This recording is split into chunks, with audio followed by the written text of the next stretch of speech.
And welcome it back to the CC Football Podcast. It's been a while, but the OGs are here to impart their wisdom and knowledge on you.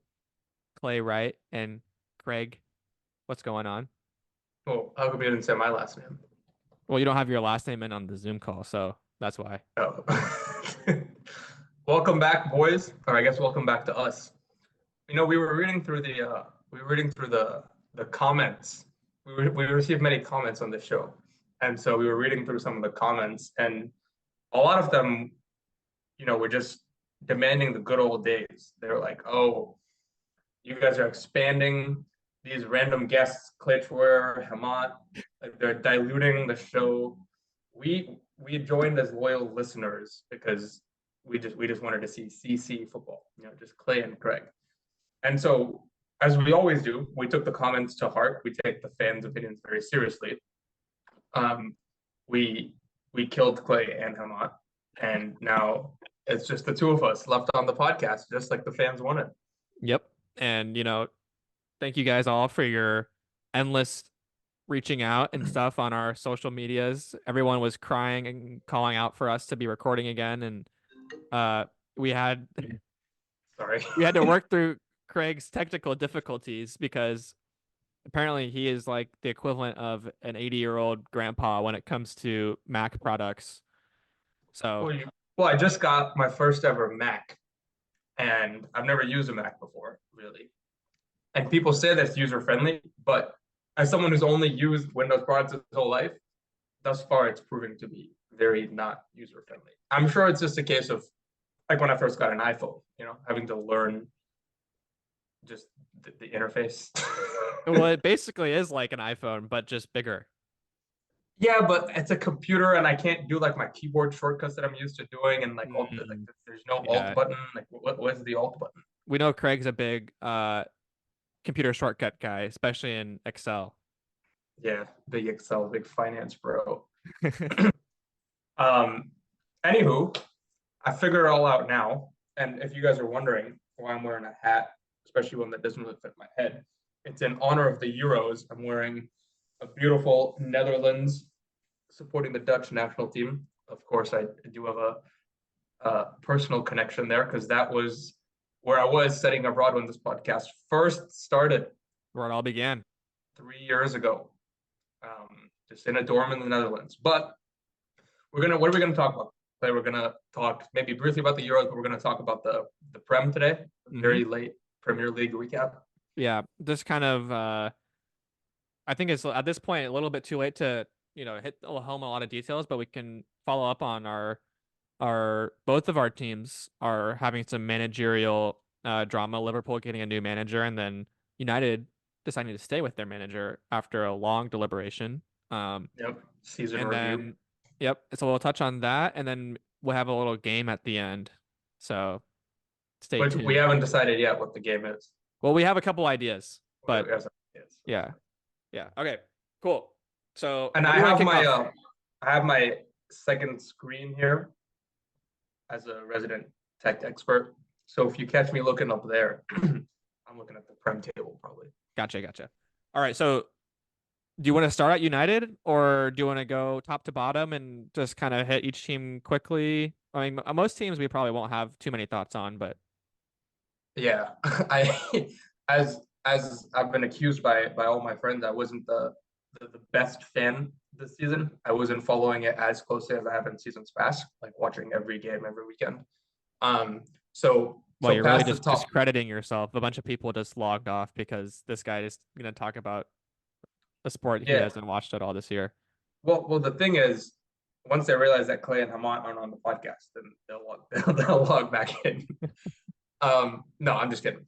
So, well, I'm not kidding. So I won't have too much to say on maybe like teams past 10, but we can walk through them and see. Well, here's the thing. I'm marketing ourselves as an honest podcast, right? Yep. We don't. I saw this. I think I sent it to you. There's this video recently of this some Tottenham fan channel or something where somebody typed in like one of those funny names in the chat, like, "Oh, what are your guys' thoughts on this guy's transfer?" And it was just a completely made up name and made them say something silly, right? Like when you put the names together, you're familiar with like those names, and they go like, "Oh, yeah, I'm not sure. What are your thoughts, Clay?" And the other guy was like, "Oh, he's a good player. He's a good player. Yeah, I don't know too much about him." And they like pretend and they talked about him. It looked like bums. So my goal is to be a nice, honest podcast. If I don't have that much knowledge right now on the Premier League season, I'm saying it up front. Okay, that's fair enough. So I think what's best course of action then is to maybe just run through each team. You know, Let's do it. we can give our grade. Let's just give like a A, B, C, D grade, and uh, and then we can dwell on United and Liverpool a little bit more deeply. How about that? Let's do it. All right, let's start at the top then. Four-time champions, Man City. It's got to be an A. They've done the seemingly impossible once again, and yeah, Yeah, A plus, A I'd say. plus. That's a good. Or That's are a we good. doing pluses and minuses? Sure, sure, sure. All right, Arsenal. We're just gonna fly through these because, uh, yeah, we're just gonna. A. Yeah, Arsenal. What do you think? A. If they had won, it would have been an A plus, but because I mean it's unfortunate, obviously, that they're up against City and they did pretty much all they could, but because they didn't, that's why it's an A. But it's as good a season they could have had without winning. Yeah, But that's that's fair. fair. But they didn't win any trophies across all Oh, comps. so we're ranking from a whole season, not just I from. mean, I think that if you're looking at least the Premier League teams that were in Europe and stuff, you have to consider their uh achievements there and also in the domestic cups and whatever. But Okay. A um minus then. I'd say A minus. A minus just because, there seem to be right there and just I mean, I think it's not even a fault for them. It's just more of the seemingly inevitability of City that Mm. that they just fell short. Because in most years, like before this run of dominance, 89 points would give you a good shot to win the league. Yeah. Um, Well, they only had 84. But no, they had 89. no, City got 89. Are you looking at the wrong year? Am I? Dude, you're looking at you're looking at 2022, No 2023. way. Yes. Well, like I said, I want our viewers to know. You're right. You're right. You're right. They had 89. They had 89 points. Yeah. All right. Well, Wow, that's crazy. the third horse in the seeming at one point three horse title race ended up Hmm. kind of faltering at the end, but Liverpool ended with 82 points. I'm gonna give them a B this year. B plus actually. What do you think?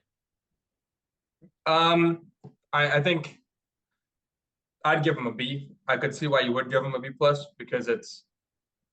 I think if you had told Liverpool at the start of the season, this is how your season's going to go, just the end result, not like what happens in between, just like the end result. You finish third place, 82 points.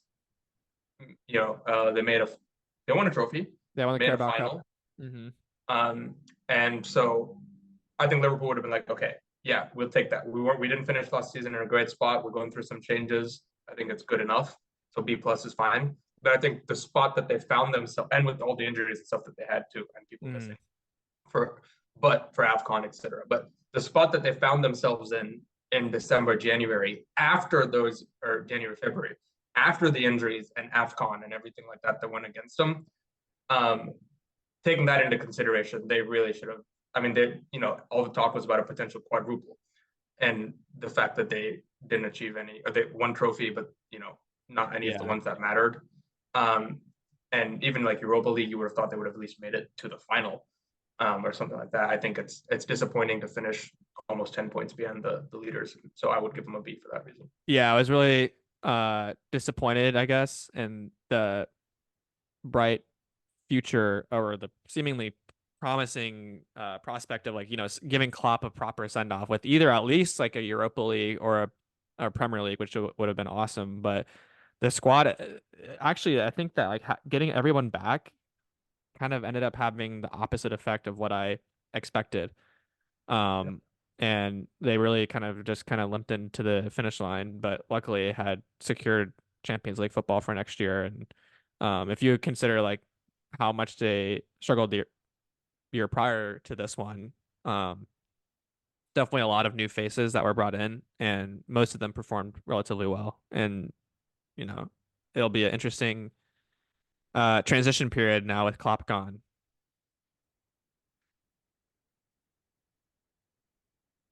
Yeah, I agree. I don't know what to expect because I I started watching football basically when Klopp joined Liverpool. And, so the only team I've supported has been led by one guy, which is pretty rare for, at this point, what, 7, 8, 9 years. Yeah, Uh, he's Most teams don't keep a manager for that long, unless they're really successful, which he was. And so it'll just be weird to see that I've kind of like just associated Klopp with Liverpool. Like they've been kind of like synonymous to me. Um, I obviously support the club first and foremost, but he was the club for me, uh, more so than any of their players that have played for the team or that still are on the team. And to see a new guy come in and take charge, I'm glad that I think that Klopp has left him in a good spot. Obviously the season that we just had didn't end as well as people thought they might have, or as you said, it didn't end as well as it could have. But also at that point, like to a certain extent, what if Liverpool had won even just like a double, if they won in the Prem or they have won the Europa League, very successful season. Um, and Klopp gets this great goodbye story tale, fairy tale ending. But that makes the next manager, Arne Slot's job so much harder. Whereas now, because the squad still has shown that they have flaws and they need room to grow and they still need to take another step before they're at that level where they can win it all or win another big trophy. I think that's going to buy him a lot more leeway with the fans and with the club because there is progress that still needs to be made. yeah. And I think we'll probably discuss it more right after we go through the table, right? When we discuss the specific managerial situations Yeah, yeah, we can do that. We can do with that. United. Cool. Yeah. All right. So Like moving on, Aston Villa Aston fans are Villa. on the edge of their seats.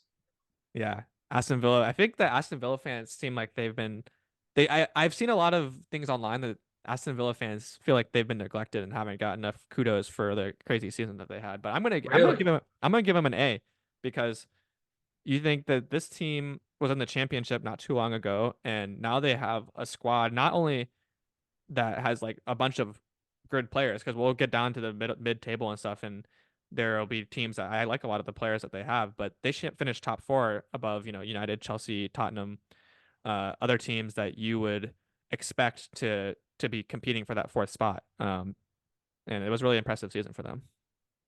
Yeah. I don't know why Aston Villa fans feel that way. I mean, I'll give them a B plus. It was a good season. Um, no, I'm just joking. That joke did not land. I got no laughs from the audience. I'm surprised that you would give them an A. I think that proves their point. I feel like it's got to be an A plus season. Villa Oh Champions yeah, League okay. I football. forgot that we're doing plus and minuses. I would give them A plus because when you're thinking about their expectations going into the year and even throughout the year, they weren't expecting anything more than this. This is a great success for them. Hmm.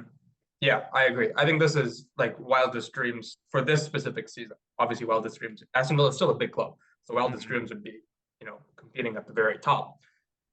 But that's not where they have been for the major part of our lives. Yeah. And so for them to be fourth place, Champions League, that's a massive achievement. They do have a very good group of players, but not many that before this season you would have said are superstars, right? To be able to finish in the top four over the players that Tottenham have, Chelsea have, United, Newcastle, etc. Very, very impressive. And I think Unai Emery deserves a lot of credit, which I think he's getting, but maybe he deserves some more. I think that's A plus season for them, and hopefully they continue. Yeah. All right, Tottenham. Man, this one's tough. I'm gonna give them a B minus. I think that Ooh, under the first year of Ange Ball, tangible. what? No, I said tangible. No, under Ange's first year, I think that this year I was very promising. Like I like watching them play first and foremost. Like that's one of the criteria I'm going to judge them on, each Okay. team on. But you look at the September, they started the season very well. I think they were like top of the league through the first month or two. And then they kind of fizzled out. But given the fact that they lost the one of the, if not the greatest players in the club's history just before the season started and didn't have a clear replacement in line for him. I think that the squad and had a new manager, they performed pretty well. And, just the fact that a club as big as Tottenham, I think the only reason that I'm discounting them is because of the fact that they finished below Villa. And uh, Tottenham's a bigger club with more expectations than Villa. So that's why I Yeah. give them that grade. Yeah, I'll probably give him a B. I think for I maybe B if I were to give him a B minus, it'd be for the same reasons that I docked Liverpool and just that where they were halfway through the season compared to where they finished, right? Like, Yeah. and maybe not halfway through, but at least 3, 4 months in, which I guess was halfway through, they were Tottenham fans were still thinking they were, making a run at the title, um, which is similar to what they were doing the season before. And it was a very similar fall off after. Now, yes, they did have injuries and stuff. I say this for a lot of the teams, but still, you have to evaluate the season based on where they thought they were going to finish halfway through, right? Like they were doing well, they were doing very well. They thought they were going to competing for the title. They fell off big time. They were nowhere close to the title. Finished under Villa, didn't even get Champions League, and I think that is probably disappointing for Tottenham fans. So I'll give them a B, but I'll give them a B, not a B minus, because of all the reasons you said. Like it's a new season, new manager, new era, but I think that it's a bit deflating to just see the. I mean, you would almost have rather have it flipped, right? Like for example, you would rather have a really poor first half of the season because it's a new manager, and then they start Yeah. playing well towards the end of the season. I think like maybe I could be wrong. Maybe Ten Hag last season was similar, right? Yeah, we started off relatively poorly, lost to Brentford, lost to Brighton, I think like 4-0 or something, and then started playing better towards the end of the season. So people went into this season for United, or United fans went into it with a bit of hope. It's like, okay, the manager's doing all right. He won a trophy. The vibe is good. Tottenham, the vibe was so positive halfway through the season where it's like, oh, we love this manager. The whole camp is happy. All the players are happy. We've never seen football like this, or not. We haven't seen this football in a long time since Jose. And then by the end of this, and was happy, and everything he was touching was turning to gold, right? Which sometimes is a bit of a curse, but like all the like handling the reporters, and was like, oh, we love the way he talks, we love the way he moves, we love the way he looks. Maybe I got a bit carried away, but but by the end of the season, even Ange, like he was getting frustrated, like the interviews he was doing about the club, about the players, and it's just not something you ever would have thought would have happened based on how the vibes were halfway through. And now they end the season with like a bunch of negativity instead of positivity. But anyways, that's enough talk about Tottenham. Yep. All right. Chelsea. This one's tough to grade because I feel like their league finish doesn't align with how I view how their season actually went. I'm gonna give them a. Up the Blues. If you guys don't remember, Craig actually predicted Chelsea to finish first in the league this year. But Yeah, yeah, you did. And then come on, predicted Newcastle. yeah, yes, All he right. did. I'm gonna choose man, I think I'm gonna go with the C plus for them because once again, if you're talking about a team with a lot of turnover and new stuff, Chelsea is like the front runner for that in that race. But they brought in so many players and had a new manager with Poch who's now gone. And what?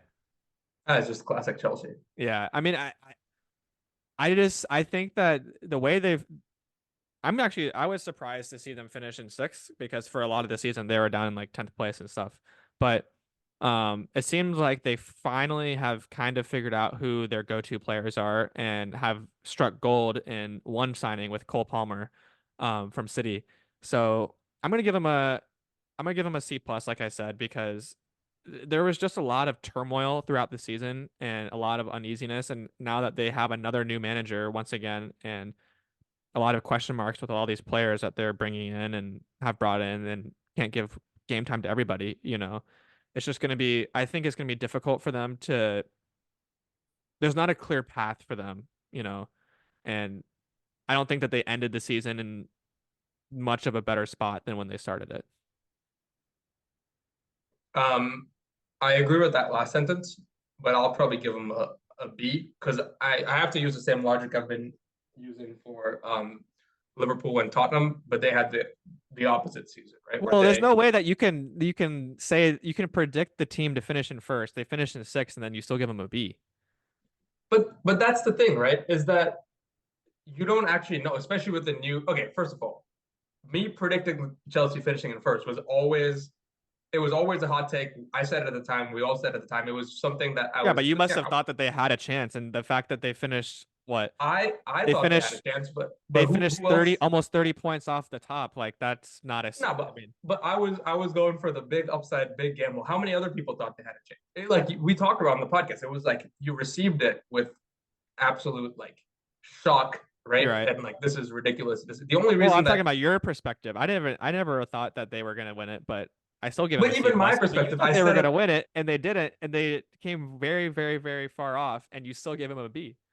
But even my perspective, I thought that, and I said at the time, I know like this is a crazy pick. I'm doing it for example, right? Like Himant picked Newcastle. I think it's similar, and we all made fun of him, and rightly so. We made fun of him. It's an outside chance. Like if he was betting $1 million, right? Newcastle probably wouldn't have been in his top six, maybe even teams, right? That he would have bet money on. Same for me. I don't know about top six, but Chelsea wouldn't have been in like my top few picks. But I was doing it because as like new manager, lots of players, there could be a chance. It would be awesome if I predicted it right and they do finish in first place. So I'm going to take a risk. I'm going to do it. You're going for the Now, glory. I can't dock them for me going for the glory and being silly. Because like if I was actually putting odds and money on it, then of course I would have bet, City, Arsenal, Liverpool probably Yeah, as my top options. Anyways, that being said, I probably would have expected them to finish higher than six because of how much money they spent and the squad that they had. But for the same reason as Liverpool and Tottenham, is halfway through this. I think I have to evaluate it based on what happened during the season. Halfway through the season, they were in 10th place and looked like, I mean, just they were just going to have one of the worst seasons in modern history of Chelsea. And then they turned around at the end, and they do have that air of positivity that Tottenham doesn't have. Like they did have the flip season, and I just can't for the life of me understand why they got rid of Poch. I just don't understand it. I think he did exactly what you would want him to do at the end of the season. Where it's like, okay, there's a poor season, but hey, look at this. Finally, I think I found my right players. We're playing good football. We're scoring goals. We have a we. I was going to say a couple. We have one superstar, which is always important in a team like this when it's to build our team around. And yeah, and like, hey, give me a summer. We work with his players. At the end of the day, not the worst season. We still finished above Newcastle and United, West Ham, etc. Sixth place is not the worst case scenario. And let's see what we can do next year. Um, and it's the same thing with Arteta, right? That's what I saw this Chelsea team the same way I saw Arsenal a few years ago when everyone else was Arteta out. And you remember this partially because I always talk about it, even though I'm a United fan. I always mention I give myself credit for always backing Arteta and saying, hey, listen, I'm seeing something, especially towards the end of that season. I was like, all right, I'm seeing something. There's good style. Yes, they might have finished in eighth this season. They might be not even in the Conference League or in the Conference League, but they should back him. They should stick with him. And I felt the same way about Chelsea at the beginning of the season, which I said when I predicted, even if they don't win the title, they should stick with him. Just give him another season. It's a good coach. It's a lot of new players. I don't know. I think it's crazy, but I'm giving them a B only because of the dire straits they were in halfway through the season and how they recovered at the end. all right, fair enough. Moving on, Newcastle. I'm gonna give them a B minus. Just because I this is another team that struggled a lot with injuries throughout the year, and for a team that is trying to break back into that, big six, quote unquote, status, the fact that they're just about there with most of those teams, aside from the front three that kind of separate themselves early throughout the year. Um, Newcastle had a pretty good season and just more room to grow. I don't have too many other Yeah, thoughts on them. yeah, I would. I think I would give them a C because B minus. B minus is probably fine because of expect. I think they underperformed big time. Yeah, I Um, mean, a lot of people were predicting them to finish top four and stuff, but yeah, once you like what you said, if you take into context the amount of injuries and stuff that they had, and the fact that it was not like they just fell off a cliff, they were still in the contention for European football and stuff, and ended up just yeah, falling. maybe B. I don't know. Maybe it's like they had such a good season last year, so maybe we're being a bit harsh because we wanted them to do the same. Right, right. All B. right, now to the big dogs, the men of the hour, Yep. Manchester United. I think Yep. that our grades are going to be drastically different here. I think that United, ah, man, I think that I have to give them like a C or a C minus this year. I can see you giving them a bit of a higher grade because of all the injuries and stuff that they had, which is fair, I think. But you know, eh, they are in the middle of a rebuild, or looked like they were taking another close to like the end product of a rebuild at the end of last year. And I mean, now to finish in eighth with a lot of unconvincing performances, and even a lot of the results they got were very unconvincing and didn't really give me or other people hope that they were close to, putting together a product that would be competitive in the league. That's why I just have to give them a C. I completely agree. I would also give them a C. I think that, and it would be lower, a lot lower if they didn't win a trophy at the end of the season. Right. I think Yes. they get the C, maybe B minus. Maybe I will give them a little credit for the trophy at the end, which is a big win over City, right? And it means Ten Hag has two trophies in 2 years, which we'll talk about later when we discuss the managers. But um, I think that the whole injury crisis, etc., is when I talk about it, I am using it as a reason to back up Ten Hag and say why I didn't think should have been sacked, right? But I don't think that I can use it to give Manchester United a higher grade, if that makes any sense. I don't know if it does or not. Like I'm giving the manager a bit of leeway, right? A bit of wiggle room because he had to deal with so much stuff. But the club as a whole, Manchester United finishes in eighth. It doesn't matter what it's Man United, right? It doesn't Yeah. matter what the um it doesn't matter what it doesn't matter what the situation is. Right? They should not be finishing anywhere near it. That's the worst. This is the worst finish since ever, I think, in the Premier League. Because I think even with Moyes, we finished sixth or seventh. So I think this might be United's worst ever finish in the Premier League, only like 1 or 2 points higher than our lowest total in the Premier League. So yeah, I think it's got to be C, not B minus. It's got to be a C. The FA Cup final makes a big deal.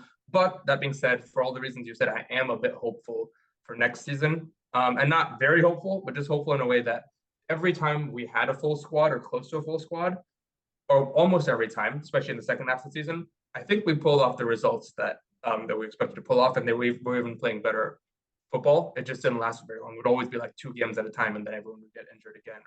Hmm. So I think that there is something there. We just need, I don't know, less injuries and maybe a couple more plays. I don't know. We'll talk about it later, but I'm happy with the C.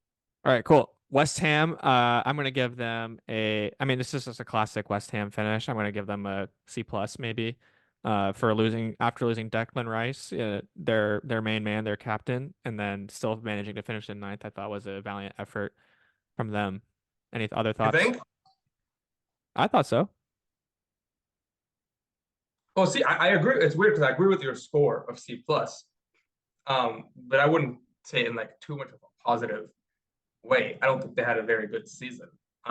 It's similar to like Newcastle, right? It's like the expectations they had set over the last few years. Um, and then Moyes coming in doing such a good job. And it's the same reason that the fans wanted Moyes gone. I don't agree with that because he won them their first they won them a European trophy, right? Yeah. Hmm. So there's I don't think he should. I think the fans were harsh on him, but it's the same thinking that I have when I'm rating the team. Is that okay? Well, that's the expectations that we have of the team going into the season. They finished in ninth place. Yeah, they lost Declan Rice, but I don't think it's a successful Yeah, but I season. I didn't don't think I it's didn't look I don't unsuccessful think I enough. went into the season looking at any of the teams that finished above them and actually expected New or West Ham to finish above any of those teams. I think that's unrealistic. Yeah, to be honest, it's hard to. Like you could say like, yeah, we were expecting them to take a step forward, but who would you have expected to finish above? Other than maybe Villa, who were in fourth. Like, they were way Yeah, ahead of but maybe West Ham. not 8 points below eighth place, right? It doesn't matter that's United in eighth place. That's because United had a really bad season. It could have been Villa, could have been Newcastle, could have been someone else in eighth place. 8 points behind eighth place is not even close. That's It's true. like, okay, the top three are in a league of their own. Then 4 through 8 are very close together, as you would Hmm. expect. Like they weren't really competing for anything, like any of the European spots. And I think that you would have maybe expected them to finish in ninth, but at least be in the conversation for Conference League after just winning the Europa League or something like that. Okay. All right. All right. We have 10 minutes left on this Zoom meeting and we have Oh, 10 teams. So we're gonna speed run all right. the bottom half. Crystal Palace, No explanations, just grades. the team with the most players in the England national team. B Uh, minus, B minus. I agree with that. Okay. Brighton, 48 points in 11th. I'm gonna give them a C minus. C minus. Uh, then we have Bournemouth, who Actually, was I'm giving Palace a B, but continue. okay. Bournemouth, 12th place. I'm gonna give them B minus. B minus. I was expecting them to be closer to the relegation zone, and they were comfortable. Fulham, uh, C. C. Okay. Wolves, team that I predicted to go down this year. I have to give them a B plus then. C. Okay. Everton, 15th place. Everton. With point deductions, They had minus I'm what? giving them B minus. Dude, I'm gonna have to give them like a B plus with their point deductions. If you would have added their point deductions back, they would have finished in 10th. So, I mean, as a result, I mean, you have to look at the club as a whole, but uh, with that being kept in Yeah, mind, I I'm think happy. No, I'm happy with that. Very defensively solid. yes, as Sean Dyche team usually is. Yep. Then we go to Brentford, who were in 16th place. I'm gonna give them a C minus just because I was very in my fantasy team was very underwhelmed by the return of Ivan Toney. I was really excited to pick him up, and then he freaking scored, I think, 2 goals in the first 2 games, and then disappeared. Yeah, I'll give them a C plus. Okay, Nottingham Forest finishing 6 points above the drop zone.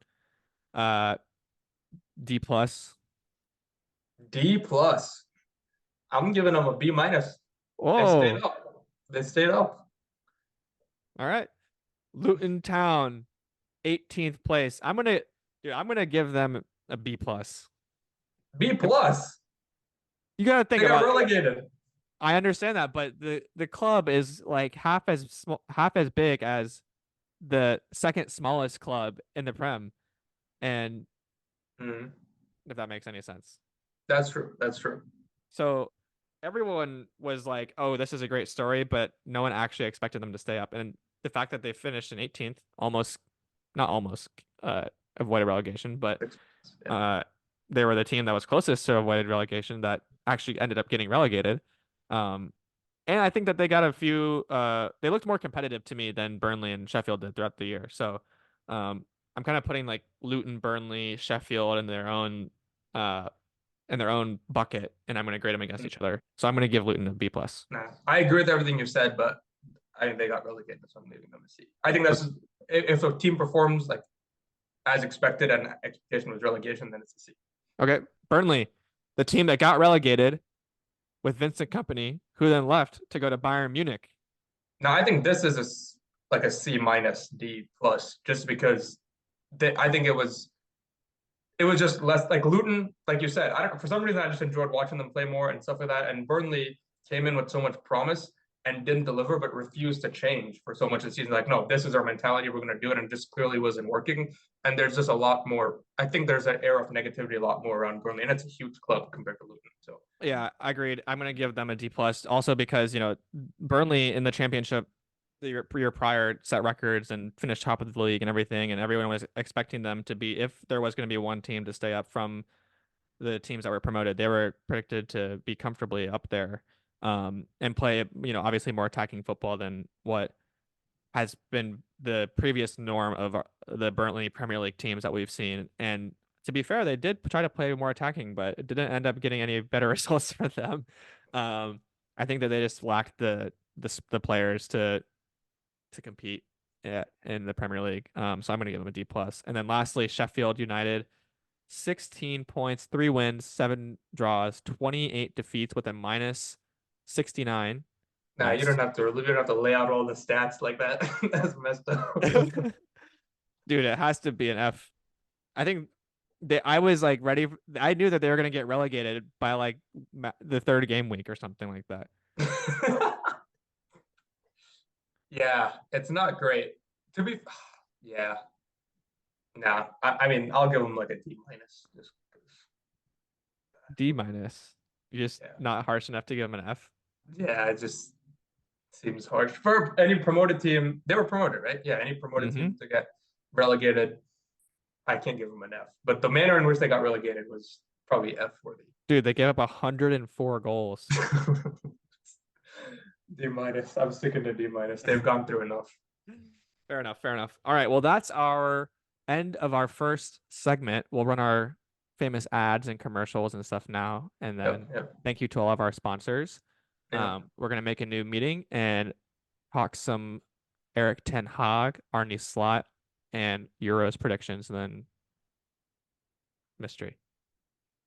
Mystery time. Cut. Hello. Welcome back from commercial break. I hope you guys enjoyed the message from our sponsors. Gave us a chance to grab a drink of water. I mean, it's not like we're not using. I mean, this is a professional podcast. We wouldn't be using like the free version of Zoom where we needed to start a new meeting every 40 minutes or anything like that. No, Yeah, we would never do that. we're not amateurs. So where were we? uh, we had just wrapped up our Premier League grades, and now we are going to let's talk about expectations for Liverpool first and the new manager. I think I talked about it.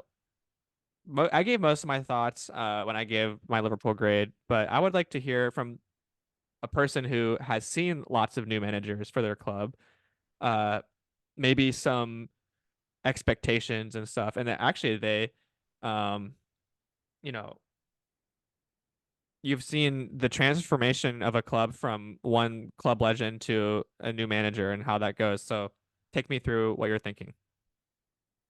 Oh, well, if that's what I'm supposed to base it off of, prepare yourself for for a decade of hurt and pain and disappointment because the transfer of Manchester United from a longtime club legend manager to the next era has not gone very well. We'll say Um, they're still transforming. so transferring, and it's been I think 11 years at this point. So um, yeah, so that's not good for Liverpool. But you never know, right? You never know how it can go. It doesn't have to go the same way it did. And at the same time, you have to understand that Klopp was at Liverpool very long, and he did implement. I mean, he did make the club his own. And I'm saying this not to demean him. I'm saying this to give hope to Liverpool fans. You would hope that maybe it's not to the same extent that like Liverpool was Klopp, right? For a lot of people, especially a lot of the younger fans, you would hope it's not to the same extent that Sir Alex Ferguson was Manchester and Manchester was Alex Ferguson because it was a different generation and he was literally doing everything at the club, right? Like Yeah. all decisions went through him. It wasn't kind of the division of powers that we see now where there's lots of heads making decisions and doing things. Everything was him. He was the entire club. And people say that now that that's part of the reason that United are struggling now because it wasn't just a head coach role, right? In fact, like that might have even been one of his less important roles. Some people say. I don't agree with that. Maybe I'm exaggerating. But it wasn't just the coaching role; it was a lot more. So hopefully for Liverpool fans, that's not the same comparison. It's like it's not a shift of a complete era, and everything's gonna have to change. You have to find a bunch of new people to replace just one guy. I don't think that's the case. I think Liverpool's a relatively okay run football club, well run football club compared to Manchester United.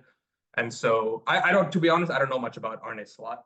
I don't even know if I'm pronouncing his name right. Arne Slot.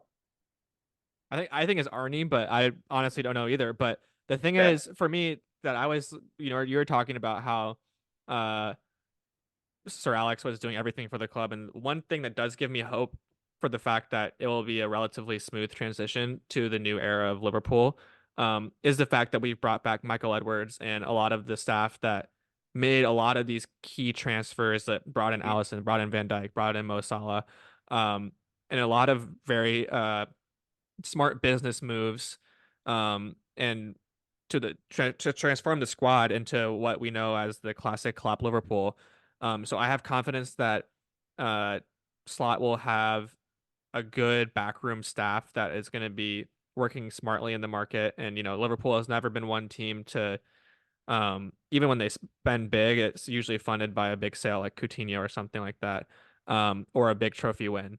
Um, However, I think that I still have faith in especially now the recruitment is very important right now because the team still has some holes that they need to fill, um, and improvements that need to be made. So I think that the recruitment staff will be able to bring in players at at a good price for that fit the profile that what the manager wants, which is important. And I obviously don't watch a ton of Eredivisie or anything like that, so I don't really know too much about his yeah, there we go.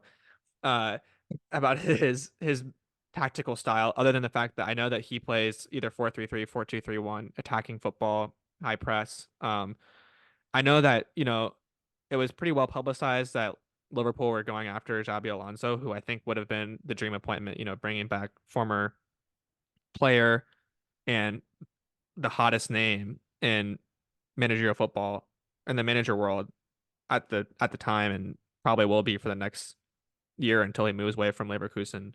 Um, what? You don't think that he will? No, no, maybe he won't, maybe he won't. I I hope he did. stays. I think that would. I mean, it would be awesome if he stays, but the harsh reality is that these type of managers don't come around very often, and the fact that he had such a successful season in the Bundesliga, he's going to get poached by one of the big dogs, and I was just hoping that was going to be us at least for a little bit before he moves along. He maybe follows his career path and goes from Liverpool to elsewhere, bigger and better teams and stuff. But I would have liked to have seen him and being the United or the Liverpool manager, but the but to be honest, like the fact that there were so many huge clubs that were looking for managers this year. I've never seen it like this before in my life, and correct me if I'm wrong, but I don't think it's ever been like this before. You have, Liverpool, Chelsea, United were flirting with it for a while, decided to end up keeping Ten Hag, and I think a lot of it is because most of the managerial market is like taken at this point. And then you move over to Barcelona, you have Bayern Munich, like some of the biggest teams in the sport, Juventus, were also looking for a manager. And there aren't that many, like, there are lots of good teams and in smaller leagues and stuff that you know, um, you want to give opportunities to, but there aren't that many like prime candidates that are getting a lot of buzz every year. Maybe there's like one or two or three, and every year and they go to one or two or three clubs. But the fact that there was six or seven or eight massive teams that were looking for managers, I think that Liverpool ended up getting a decent candidate, and they were early to the game because the fact that they knew that Klopp was leaving about halfway throughout the year when he announced it, so they were able to start doing some legwork a little bit earlier than some of the other teams that decided later. But Yeah. I mean, I think that for Liverpool, I would like to see if they finish in top four next year, that would be a successful season for me. I'm not gonna come in demanding him to, win the league or anything like that in this first year. And I think that any year for any team to expect a team to, unless I guess you're Real Madrid because it's the norm for them, but winning the Champions League is like a bonus to me, not a success. But I would just like to see um, some implementation of a tactical style and progress towards that could be successful, as well as I would like to. They're going to bring in a center back probably. Need a center back, and then they probably needed another defensive midfielder. Uh, but yeah, Yeah, I think the best thing Liverpool fans can hope for a very successful season would be if they're ending the season basically the same we were talking about it in the last half of the episode. If you guys are ending next season with okay, we didn't win any trophies necessarily, but we're feeling good. The team's hmm together, we're playing good. I can see a style being implemented. I think that would be a huge win because not only there's obviously there's a new manager, but if I'm being very honest, and again, I don't know much about SWAT. I'm less worried about the new manager. I'm assuming, like you've said, I've heard good things about him. I'm assuming that Liverpool done a good job. They've done their homework and hired a good manager.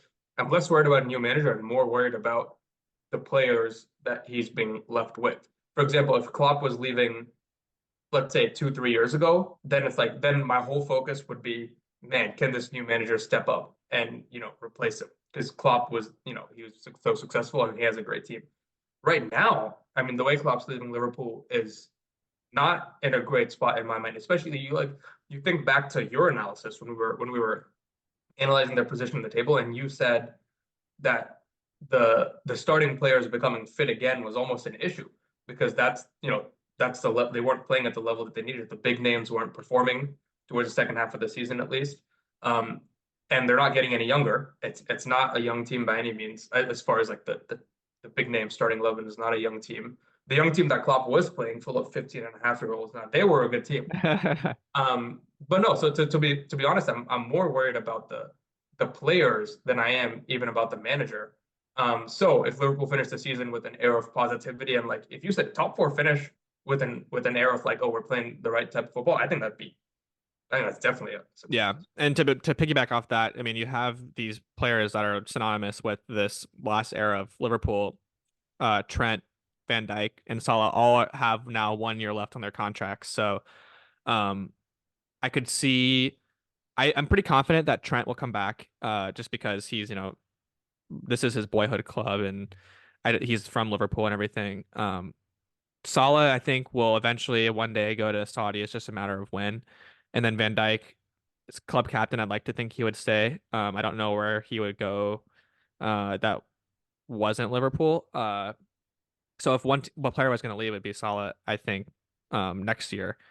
But because I've already said that he's staying for this upcoming season, but I could see a lot of the at least Van Dijk and Salah waiting to see how this uh season goes, and then if they're like, okay, this isn't going to work, then they just jump ship and sign as a free agent somewhere. And that's a double whammy because one, you're losing two of your best players, and two, you're losing them for free, so you're not even recouping any sort of like financial value for them.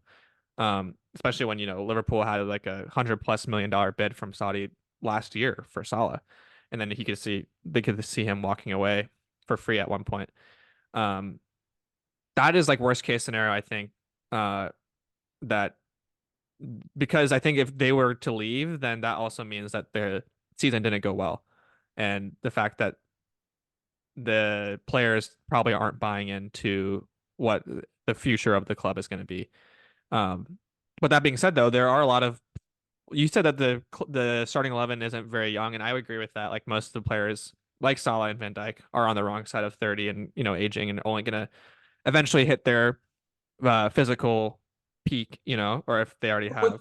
they're gonna hit their physical peak with no obvious replacement that's like ready to take on the same superstar role. Well, that's what I was gonna say is that there are a lot of promising talents that have started to get incorporated throughout the year, that are younger and stuff. You look at Harvey Elliott. People forget that this guy is only like early 20s. Like he's not very old at all. He's not the Yeah. same profile as Mo Salah, and I don't think that. I mean, even his best position, I don't think will end up being on the wing, but he has played right wing before. And you have Kwanzaa, who came from nowhere. He was playing in League Two last year for Bristol Yep. Rovers, and then started probably like 25 games for the club and performed pretty well for a guy who also is in his uh developmental stages of his career. Um, the Yeah, thing but let is, me give you yeah, continue. No, you no, go. no. I was just gonna say that there are players that are like emerging from the squad, and we have other players that made a name for themselves throughout the season. You already know that I'm a big Ben Doak fan. He did get hurt, uh, so he missed like the second half of the year. But there are players in the academy that people, at least in the Liverpool circles, are very excited for. Yeah, and let me clarify what I'm saying, right? I'm not saying that Liverpool don't have any talent coming through. And even without like the academy players stuff that you mentioned, they still have talent like Jota and Diaz and stuff that are, they brought him to take up that mantle. But I want to stay on Liverpool for a while because I want to ask you your thoughts on the reason like this whole conversation that we're having. Do you feel like Liverpool haven't done a a very good job with future planning over the last like basically over Klopp's era, right? Because you think of, for example, right, the reason I'm saying that there's no one ready to take their place is because I'm thinking the really successful teams in Prem history that have been able to maintain success over a long period, over eras. You think of Ferguson's United. Ferguson was ruthless, right? Like I mean, you listen to the stories with like Roy Keane and David Beckham and like any kind of all these big name players. Doesn't matter who it was. They could have been. These are some of the best players in the history of Premier League, not even United. But when it was time to go, for whatever reason, it was time to go, and he had already brought in a replacement, right? You think of a top level replacement, right? You think people are always competing for those spots, not just like, oh, is this my spot? And here's a promising academy player. You think Hmm. of City, right? They had Fernandinho, right? They replaced him with Rodri. They had David Silva, replaced him with De Bruyne, right? At the same, they're always bringing in, and obviously City had a lot of money, so I understand that it's not quite the same thing, but it's the basic planning that comes with not just staying complacent with like, oh, we have a really good starting 11. The players that Pep brought in, I mean, we were in shock a lot of every year. It's like, oh, why are you bringing in Calvin Phillips when you have Fernandinho and Rodri? Or Fernandinho might have gone, but you already have Rodri. Why are you bringing Calvin Phillips? And it didn't work out. But the intent was always there. Like, we need to make sure that we have world class talent ready to take up a world class spot if necessary. Yeah, I think that I would agree that a lot of times that maybe lack of foresight has bitten them in the butt.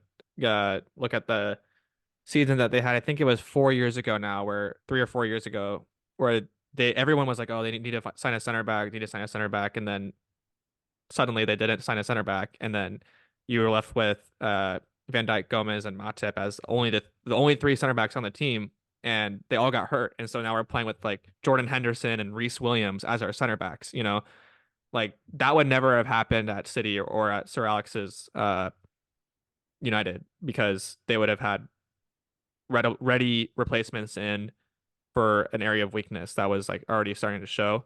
However, I think that that's part of the Liverpool as a club, the atmosphere, I would like to think, and the way I view the club is not ruthless. It's like a very supportive, tight-knit family type of atmosphere that's not as like strictly business minded as City or as definitely as City has run. Part of the reason why I love it so much is because the players are so tight-knit and the fans are so connected to the players, right? And when that's the case, like you probably do end up holding guys for a little 1 or 2 seasons longer than you should because they have an emotional connection to the club. Um, and not to say that people on United didn't or people on City don't, but the fact that I guess they're more blind to it when it comes time that, okay, maybe that you should cash in on them now or start like looking for the next step. Um, so I guess maybe the way the club is, the foundations, like the values of the club in this case, usually it's a benefit because it is so tight knit, but maybe in this case it could be a negative. Yeah. And because I'm coming at it from the perspective too of like I've seen stuff online, and obviously I was young at the time when Sir Alex left, so it's not like I can pretend like I'm an expert. But I've seen stuff online where some people blame Sir Alex for not preparing, not necessarily from a player perspective, but just from what we were talking about earlier. Like he didn't prepare the club well enough for his departure, and so it just seems like a very important. The more I watch football, it seems like a more and more important thing that I realize is not just being successful at the time, but in order to keep being successful, you have to you have to be ruthless. You have to plan for your departure, the top player's departure, the top players getting in. Like just in general, you always have to have this air of like, what's next, what's next, what's next, Yeah, which and probably I gets do think very that tiring Liverpool after a as while. a whole have been seemingly they've always been like a touch late on recognizing the Mm, needs of the squad. Like I said the defensive thing and last year was the midfield. Like people were already saying that okay, like our midfield, like they look like their legs are going, and then boom, the legs go throughout the year and they transfer into those clothes. You can't do anything about it. They're more, I guess, reactive towards the needs of the squad rather than proactive. And so I'd like to see but to be fair, Michael Edwards, like I said, is back. And what the times where I have seen the club make really smart transfer decisions and stuff has been when he's been at the helm. Um, and with the smorgasbord of sporting directors and whatever we've had throughout the last few years, I'd like to see a little bit more direction and long-term uh, viewage. That's the other thing is that like we keep on bringing we for a few years we brought in sporting directors after Edwards left for like on like 1 year contracts, and so these guys inherently aren't going to be focused on 2, 3, 4 years in the future because they're not going to be at the club anymore. You know, they're focused on how do I make the team the best this year. So they buy Yeah. Darwin Nunez and they buy other players that are exciting, but maybe not the most pressing need for like what the squad is going to look like in the future. Yeah. And I think I have one more question on Liverpool, and I'm happy to spend some more because I think it's a lot bigger thing for Liverpool that Klopp's leaving and Slot's coming in than it is for United that Ten Hag's staying. So we can spend less time on Ten Hag and more time on Liverpool because I think we wouldn't be doing Klopp justice if we didn't spend more time just discussing his tenure. And the most important question of which is Liverpool, should Liverpool hire a throw-in coach? No, I'm obviously joking.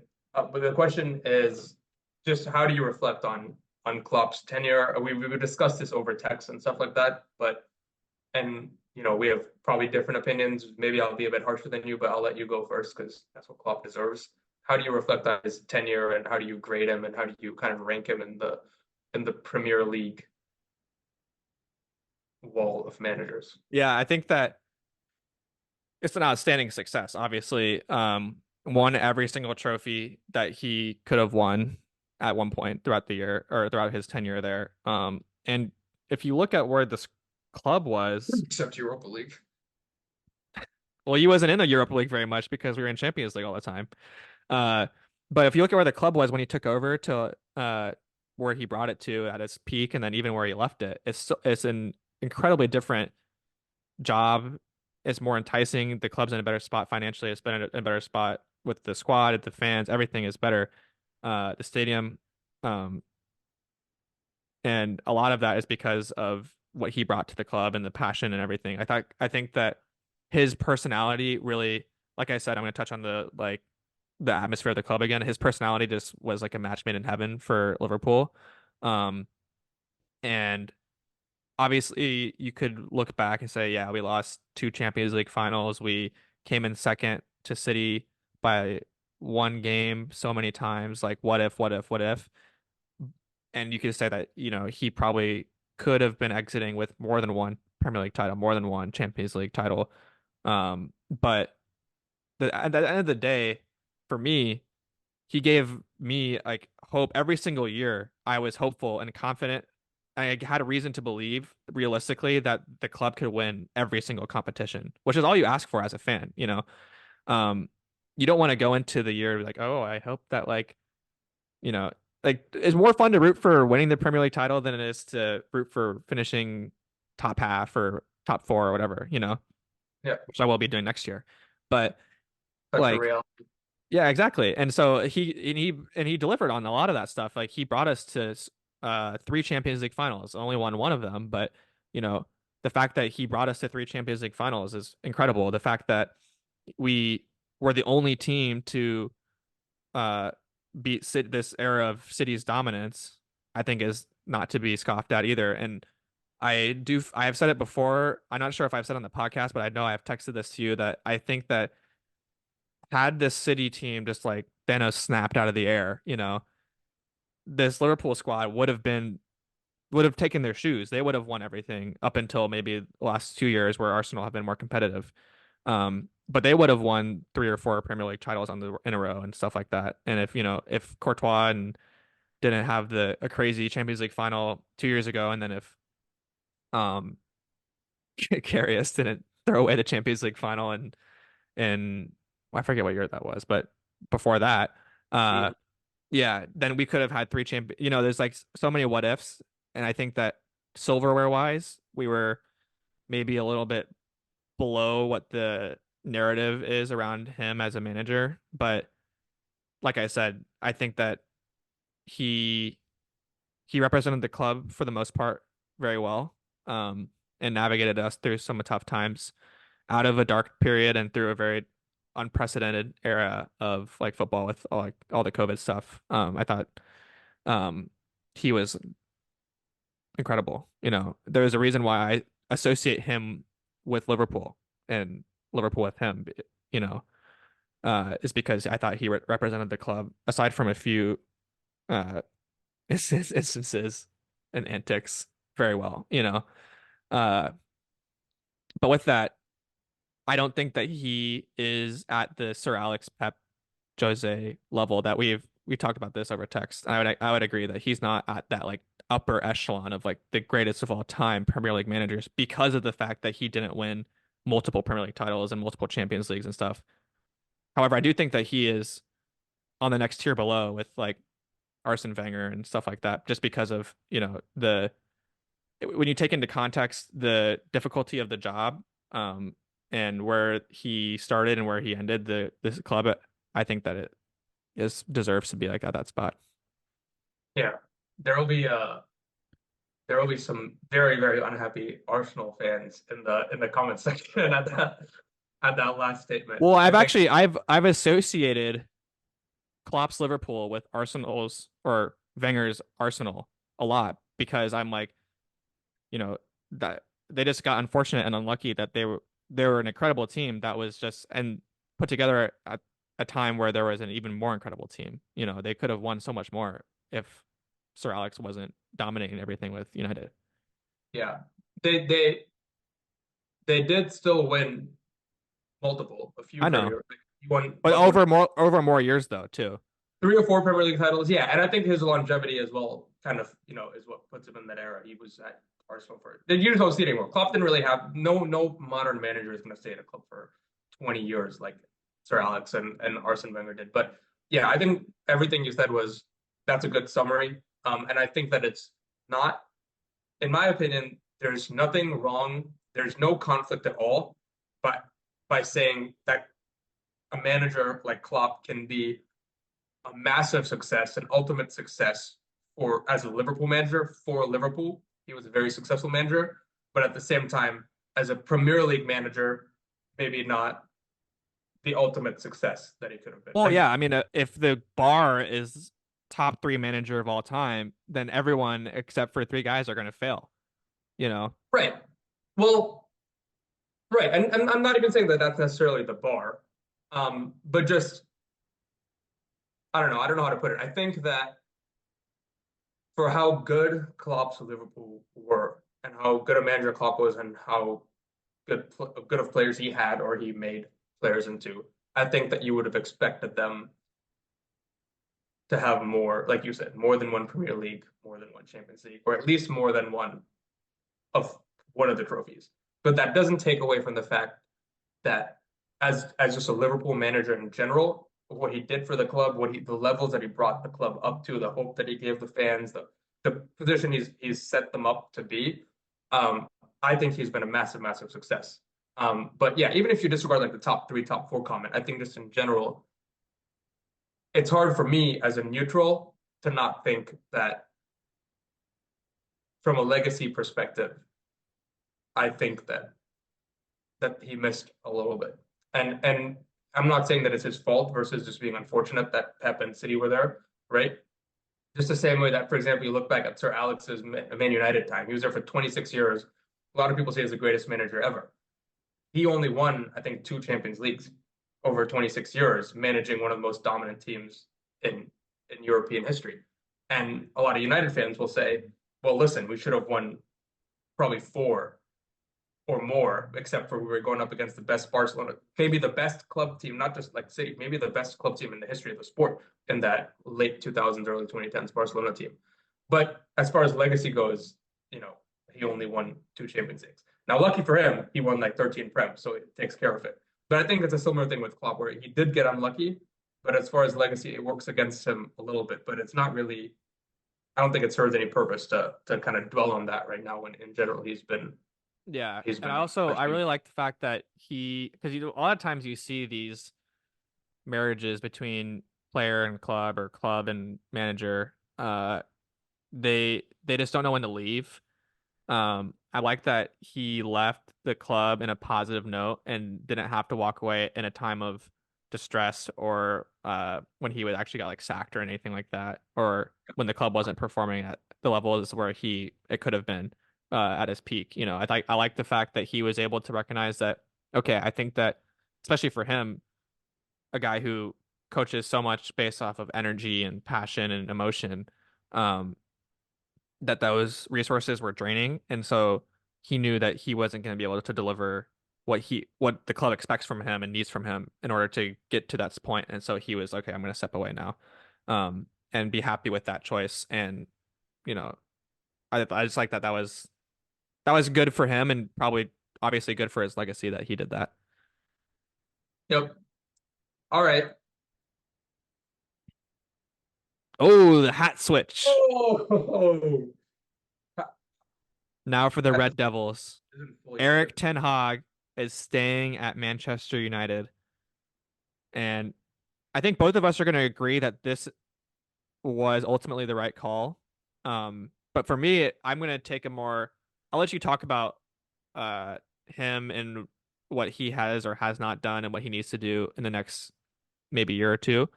Um, How much time do we have left? we got 10 minutes, so perfect. Okay. Uh, but for me, I think as more of like a business decision. We're going to bring the us back down to earth and say that ultimately football is a business, and when you look at, like I said, the number of teams that have already snapped up the top coaching candidates, uh, and the fact that United were so late or would have been so late to the Okay. the search and everything, that I think it was good that he stayed and given another chance to at least show what he can do for a season or so. Plus, they would have had to pay him, um, like 9 million or whatever. I guess because he had another year on his contract, right? So, um, I think, yeah, I agree with all that. And as you know, even regardless of all that, I still think that he should be given a chance for one more season, regardless of how many managers are out there or not out there. Just because I think that I enjoyed his first season. I don't think I will admit that I don't think we had a specific brand of football the same way that like Arteta was building at Arsenal, etc. Or we think that Ange might be bidding at Tottenham where he was at least the first half of the season. Um, but the performances were good. The fans were happy. The players were generally happy, and he won a trophy in his first season, taking over a very, very, very poor United side. So I think that was a big success. And then the next year, where we signed a couple more players, and then everyone was excited to see what he could do. Now, second season, everyone talks about second season. I think he just got really, really, really unlucky with the injuries. The worst injury crisis, since I've been watching, probably as a United fan. And for me, I know it's not an excuse, and everyone says injuries at a big club, you can't use injuries as an excuse. And so I'm not using it as an excuse for the club's performance. The club should still be doing better. But as far as what he can bring to the club, again, I said this earlier, I'm repeating myself, but when players were fit, when he had the 11 that he wanted to play, I think United played well. And I think almost every time that he had all the players that he wanted to play, United played well and won and got good results. And the problem is it just wouldn't last. And maybe there's lots of questions that need to be asked if maybe the recruitment of fitness players or like players from a fitness perspective, but also like the medical staff and what's going on behind the scenes that we're getting so many players injured and re-injured like a game or two after they come back. But I think that it was a very poor season. He definitely did not have a good season even as a manager. Like you can make excuses for why he didn't do better, but he didn't have a good season. With what he had, he should have still done better. That being said, I think when he has what he wants, he can still take United to the top. I think that he has the potential, or I think he deserves the chance to at least get one more season Hmm. with with all his resources available to get them there. What I don't understand is why they're giving him a new contract. And it seemed like when people were talking about it online and stuff, it seemed like those were kind of the only two decisions. I don't think that they were. I No, think I don't there's understand why can't they just let him manage his last year, and then if they decide to keep him, then you're Manchester United. It's not like you have too many direct competitors that are going to be like trying to steal your manager away from you. that's what I'm saying. And I think that that would have been the correct decision. And they've made similar decisions. I was watching in the ESPN FC coverage of this, and while I disagreed with almost everything they said because they thought they were anti Ten Hag and they thought it was the wrong decision. In general, I agree. I think it was Shaka himself that talked about the contract thing, and I completely agree with that. It's like I think it was very easy to say, okay, we'll keep you because okay, maybe you won the FA Cup final. That shouldn't have been the decision maker, but because of all these reasons, we think you can still bring some to the club. We'll give you one more season, and we don't have that many managers available anyways. We'll keep you for one more season. This is your chance. Hopefully, the players stay fit. If it doesn't work out, it doesn't work out. If it does work out, you'll get a new contract. This whole ideology of rewarding managers and probably players too early, I think, plagues United They did the same thing with Ollie, and at the time everyone was happy about it because Ollie was doing great. But he was an interim manager. That's the whole point of an interim manager. Like see how the season goes, and then at the end make your decision. They did like 10, 15 games in, which was probably a bit too early. I mean, I still like Ollie, as you know, but it's just the whether it works out or not. It's just the timing of the decision of offering a new contract when you don't necessarily need to. And I just don't. I don't understand. I don't. I think as a Ten Hag fan, I don't think he deserves a new contract. I think he deserves a chance to see out his current contract and see what he can do this current season. But now we're locking it. What if this season goes badly? Now it's the same position we've been in over the past few years, and Chelsea's always in, where it's like, all right, well, we're not doing well, but we're a big club, so we need a new manager. Let's fire him, pay him $20 million because we gave him a new contract, and bring in some other guy that's going to do the same thing. Yeah. Yeah, I think that brings up a good point where even if Ten Hag is a world-class manager or has the potential to bring uh United to the top, I Yes. think that ultimately he's going to be held back by the upper management at United, not only because of like it's just I think that contract decision to give him a new contract is a perfect example of, seeming like constant ineptitude in the fact that they always overpay for players. These transfer sagas with United always take 5 times longer than they would with any other club. And then half the time, the players that they end up signing don't come in for this exorbitant fee and then don't even perform, you know.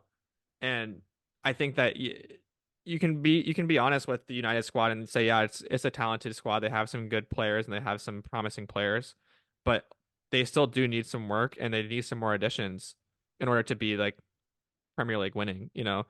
And the fact that I don't really have that much faith, even if Ten Hag can bring the club to that spot, I don't have faith that the people making the pulling the strings up top will make the right choices to give him the tools to build that, you know.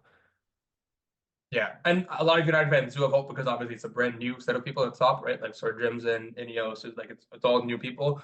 But thus far, it's I mean, they've made some good decisions. And I think this is a good decision to keep him at the club. But I think there's some things that it's still a bit scary, and like the amount of time they took over the Ten Hag decision is scary and very reminiscent of the United of old, like a couple of seasons ago. It's like why 3 weeks after the end of the season, why did we still not know if he's going to be manager or not? It's just a lot of things that Well, they're you know what that seeming tells to me similar. is that the fact that they were planning on sacking him and then he won the FA because they didn't expect him to win the FA Cup. They were Yeah, expecting him to lose and then make it an easy, okay, you lost FA Cup, like no trophies, horrible season, see ya. But the fact that he made uh that sort of decision, or the fact that they won, makes the decision a lot tougher because they did win a trophy and he has won 2 trophies in 2 years. So now they're like, okay, well, do we do this or do we not? And then ultimately you dwell on it for so long that like I don't know, just like the lack of decision making and stuff is, like you said, very reminiscent of what we've seen from United for the last decade. yep. Um, Okay, 2 minutes on the clock. I'm gonna call an audible. So think of think of a player, any player, but not like a super difficult player I know, obviously player we both know. And I get 20 questions and a minute and a half to guess who it is. All right. You got one? Uh, yes. All right. Does your player play in England? Yes. All right, good start. Does your player play for a team that finished in the top half of the league this season? Yes. Oh, wait. Okay. Is your player a current player? Yes. Okay. Um, does your player play for a Big Six team? Yes. Um, keep counting my questions. I think I'm at like four. You're at four. Does your player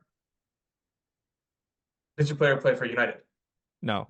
Does your player play for Liverpool? No. Does your player play for City? Yes. Okay. Is your player a generally starting player? Starts more than 50% of the time. Yes. Does your player play attack? Yes. Like not midfield, but the front three. Is your player Holland? No. Is your player Julian Alvarez? No. Is your player Jeremy Doku? Oh no, who else is No. this? Is your player Grealish? No. Is your player Bernardo Silva? No. Who am I missing from the front three? Your player, so your player plays in the front three. Yep. Am I crazy? Oh, is your Oh, player Phil Foden? ding, ding, ding, ding. Oh, wow. And with that, we will bring our show to a close. Actually, we have 30 seconds. Craig, give me your Euros champion real quick. Oh, shoot. Yours, France. France, you're gonna go with France. I think that it's coming home. I like the squad that Southgate put Wow. together, so I'm gonna go with England. All right. Even though I don't think that. Actually, yeah, I'm gonna stick with it. I'm gonna back them. Back yourself. Yep. All right. Thank you guys for watching. We will be back sometime. But yeah, it was good to hop back on and bring the OGs back. All right. Thanks. See you guys.